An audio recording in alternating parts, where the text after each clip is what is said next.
Dobro nam bo delo vsem, še posebej pa nam duhovnikom, če bomo na začetku tega postnega časa prosili za dar solz, da bo naša molitev ter naša pot spreobrnjenja bolj pristna in brez hinavščine. So besede, ki jih je papež Frančišek izrekel med pridigo na pepelnično sredo v baziliki svete Sabine.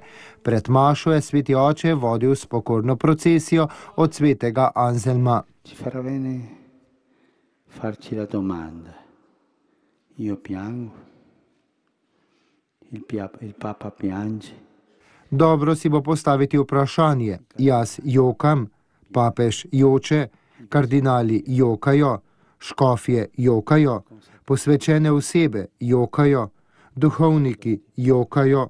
Je med našimi molitvami jok in to je sporočilo današnjega evangelija. V odlomku iz Matejevega evangelija Jezus ponovi 3 dele usmiljenja, predvidena v Mojzesovi postavi: miloščina, molitev in post.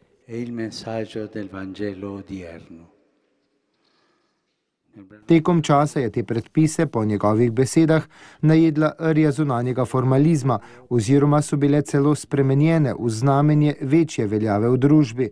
Veste, bratje, da hinavci ne znajo jokati, pozabili so jokati, ne prosijo za dar solz, je dejal papež Frančišek.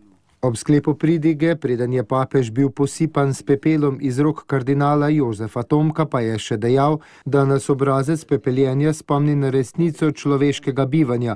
Smo omejena bitja, grešniki, vedno potrebni pokore in spreobrnjenja.